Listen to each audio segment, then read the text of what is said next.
אוקיי, האפליקציה שאנחנו נפתח היא RSS Reader. מאוד פשוט, אנחנו ניקח כתבות משרתי RSS ונציג אותם, ניתן להם גם מרקינג, מאוד בסיסי. אבל האפליקציה שלנו היא למעשה מתנהגת כמו כל אפליקציה רגילה, וזה אומר שיש לה כמה אלמנטים שאנחנו נתעמק בבדיקות שלהם. ובואו נראה איך אנחנו בודקים את אותם אלמנטים בלי יוניט טסטינג. אז האפליקציה שלנו יש לה מן הסתם מסכים, כאן תיארתי דוגמאות של פורומים. היא כמובן מדברת עם האינטרנט, כך שהיא פותחת סוקטים או מעבירה דרך פרוטוקול HTTP כלשהו. היא שומרת את האינפורמציה בתוך דאטאבייס או בתוך איזשהו persistence engine. ויש לה configuration files, ini files אם אנחנו רוצים בווינדוס, config file אם אנחנו במערכת הפעלה אחרת. אז יש שני צורות לפתור את בעיית הבדיקות של מערכת מהסוג הזה בלי להשתמש ביוניט טסטינג. ואלה למעשה שתי הדוגמאות הקיימות שאפשר לראות אותן הרבה בשוק.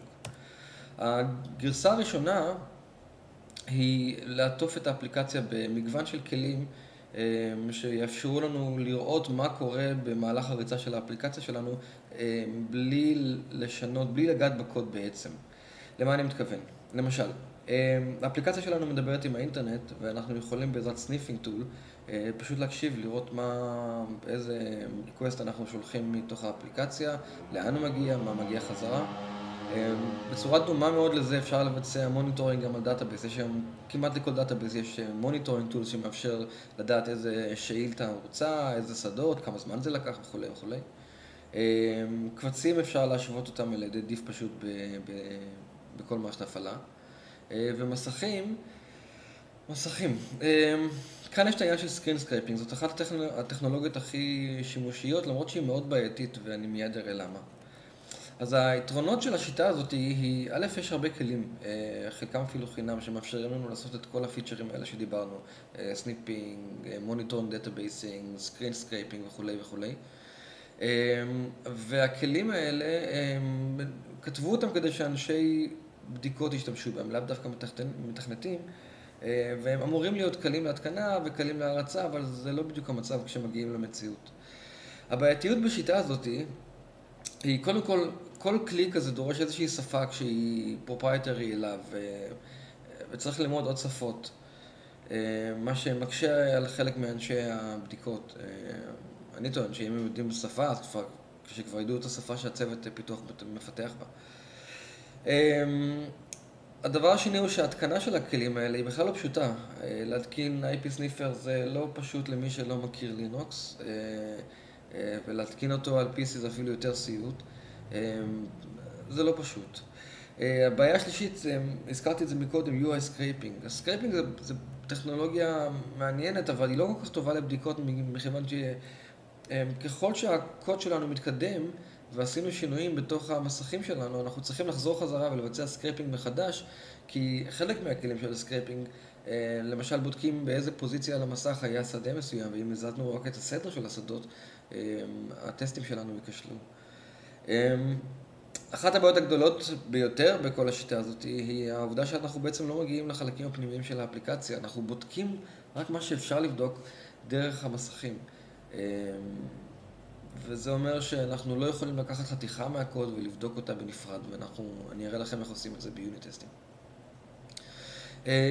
הבעיה הבאה היא תמיכה בגרסאות.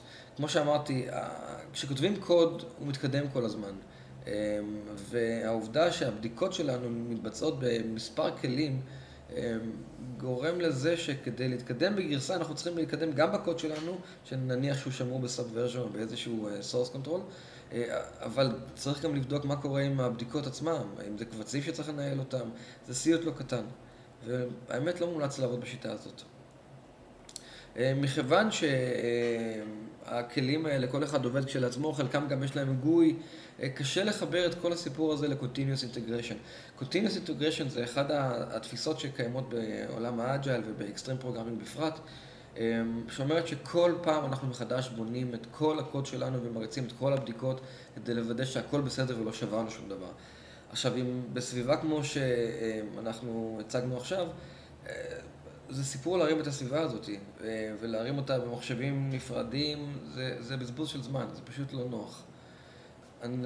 אני אראה לכם איך אפשר לעשות את זה בצורה אחרת, גם לא עם JUnit. השיטה השנייה היא להשתמש בטסטר אפליקיישן.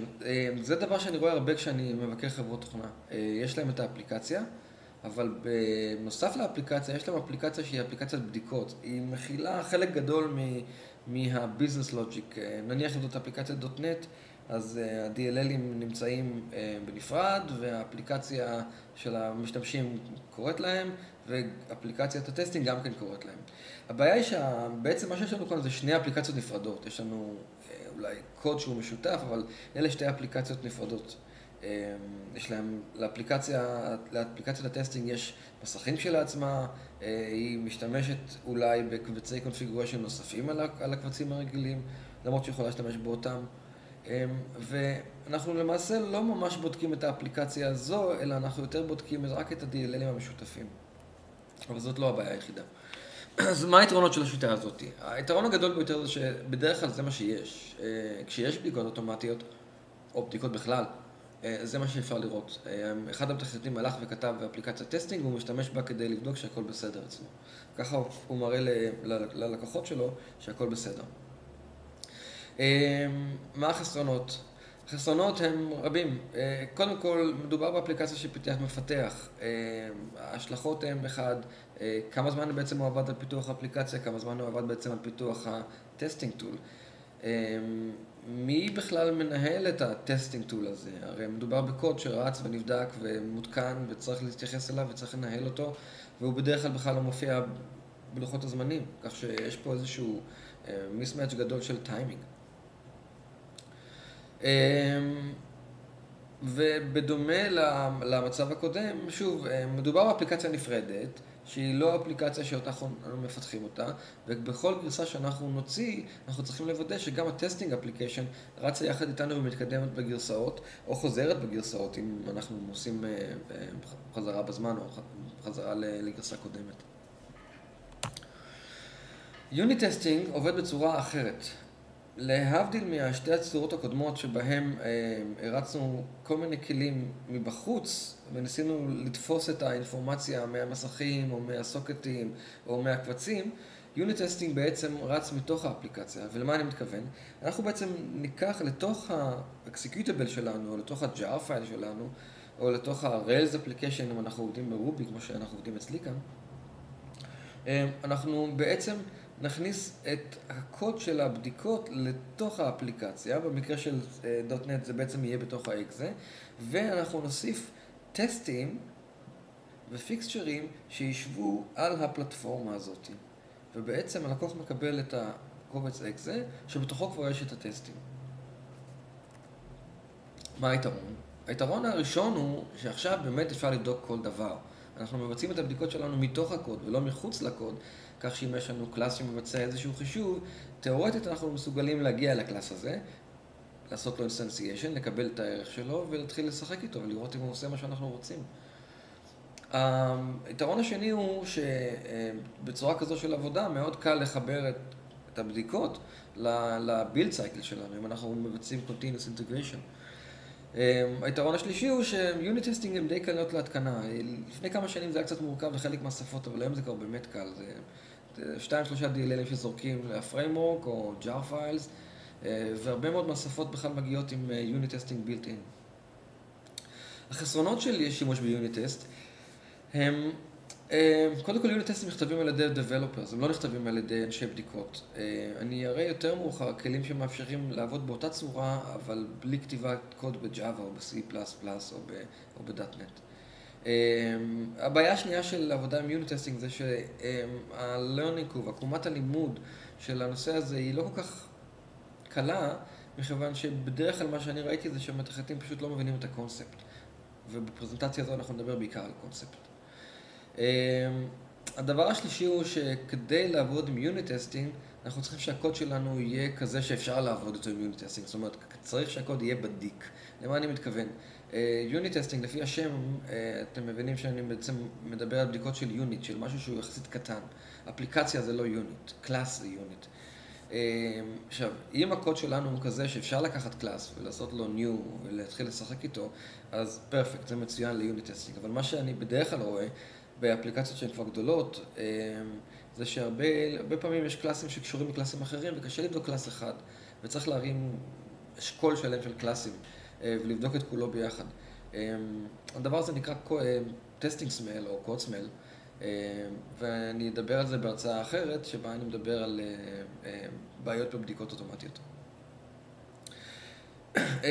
הדבר האחרון שהוא טיפה בעייתי ביוניט טסטינג הוא גוי. עכשיו, לפעמים זה מסובך, לפעמים זה פשוט מאוד. זה מאוד תלוי בשפה שבהם אנחנו עובדים. Java מאפשרת לעבוד עם כלים כמו Abbot, להתחבר ל-Swing Application, גם ל-SWT Application, וממש לתקשר עם הקובץ. אני אראה דוגמה באחת ההרצאות שלי על זה.